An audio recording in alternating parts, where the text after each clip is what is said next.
Our story begins with a young woman named Bryn Adams, who lives completely isolated in a large, beautiful house far away from the rest of society. Bryn is a seamstress, spending her days quietly sewing clothes to make a living. She has no family. Her mother passed away years ago, and she doesn't have a single friend. In fact, the people in her local town don't just avoid her, they harbor a deep, burning hatred for her. At first glance, Bryn doesn't seem like a bad person at all, but a dark shadow hangs over her past, a mistake so terrible that she has never been able to forgive herself. On what seems like just an ordinary morning, Bryn is carefully packing up some clothes to take to the post office. Before heading out, she stops to admire a stunning, highly detailed miniature model of her town that sits in her living room. This tiny replica is her escape, a project her mother started before she died, and Bryn has been painstakingly completing it in her memory. Only a few tiny pieces are missing, and she handles it with absolute love. But as she steps out into her yard, the peaceful atmosphere shatters. Bryn notices a massive, perfectly circular mark burned into her pristine lawn. It looks entirely unnatural, and given how meticulous she is about her home, it deeply worries her. Still, she brushes it off because she is running late, quickly waters her plants, and drives into town. The moment Bryn enters the town,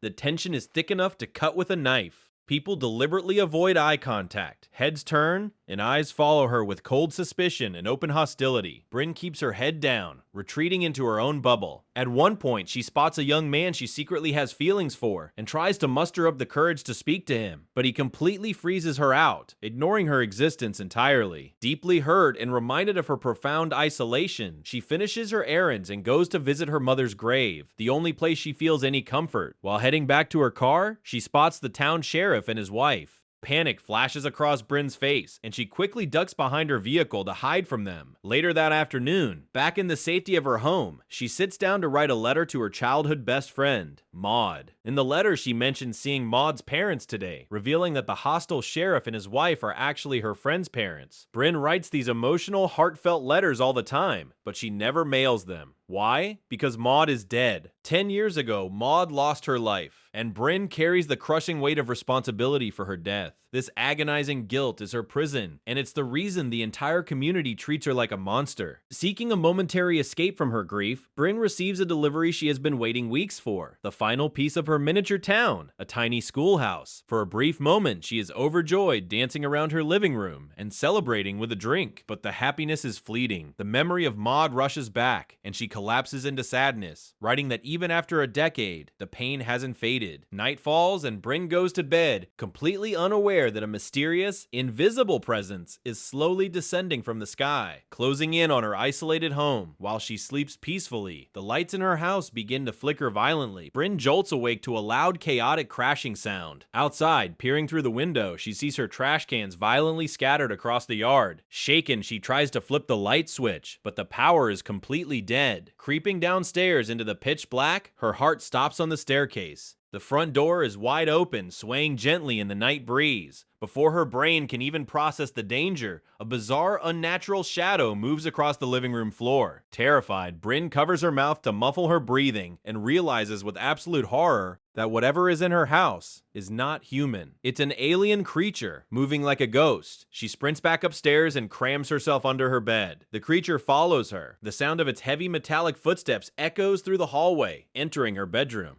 From beneath the bed, Bryn watches the creature's elongated, terrifying limbs move just inches from her face. It emits an eerie, clicking noise that vibrates through the room. By some miracle, it misses her and floats out of the window, defying gravity. Bryn rushes to slam the window shut, but the nightmare is far from over. Heavy thuds echo from the roof directly above her head. Panicking, she sprints downstairs to secure the front door, but the entity begins manipulating the entire house. The fridge door swings open on its own, blocking her path and cornering her. The air grows heavy as the invisible force drives her into a wall. In a desperate surge of adrenaline, Bryn pushes back and runs, but a piece of wood splintering from the wall strikes her head, leaving her bleeding and dazed. The creature is closing in, using telekinetic powers to drag her across the floor. Refusing to die, Bryn spots a sharp piece of broken wood, grabs it directly into the creature's head. The alien writhes in agony before collapsing, dead. Shocked, bleeding, and utterly traumatized, Bryn spends the rest of the night staring at the corpse, unable to move until the sun comes up. The next morning brings no relief. Bryn covers the creature's body with a tablecloth and tries to call for help, but the phone lines in her car are completely fried by the alien's electromagnetic pulse. With her head wound throbbing, she washes off the blood, pushes a heavy sofa against the broken front door, and pedals into town on her bicycle. What she finds is a ghost town. Houses are damaged, cars are abandoned,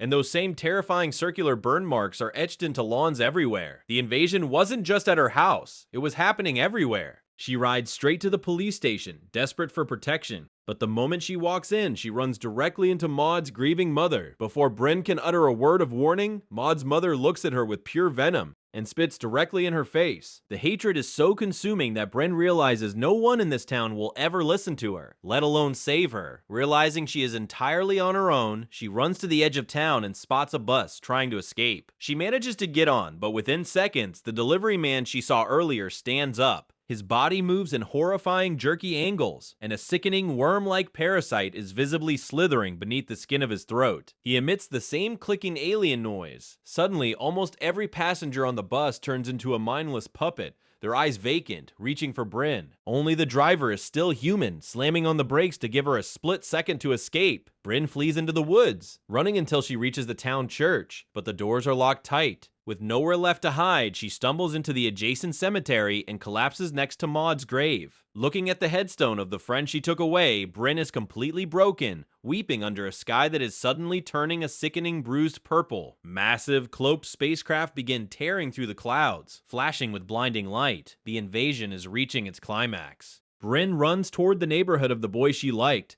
only to witness a scene of pure cosmic horror. A group of townspeople are standing in the street, their arms raised rigidly toward the sky, faces blank with alien parasites pulsing inside their throats. The aliens aren't just killing humanity, they are hollowed out vessels, infecting everyone to turn Earth into a quiet, subservient colony. Seeing this, something changes inside Bryn. The fear evaporates, replaced by a fierce, primal will to survive. She runs back to her fortress, realizing running is useless. It's time to fight or die. She barricades the doors, lights candles, boils giant pots of water, and grips a sharp knife. When night falls, the supernatural forces return with a vengeance. The nails she hammered into the windows violently fly out on their own. The aliens have returned for their fallen comrade, lifting the dead creature's body into the air and dragging it outside. Bryn retreats to the basement, but a towering alien corners her. She stabs at it with scissors, but the creature casually flings her across the room with its mind. During the struggle, Bryn's hand knocks over a pile of old photos of her and Maud. Curiously, the alien pauses, picking up the photos and examining them with a strange, analytical interest. Using the distraction, Bryn bolts upstairs, but a smaller, lightning-fast alien with impossibly long arms cuts her off. She throws boiling water in its face, blinding it just long enough to lock herself in the bathroom.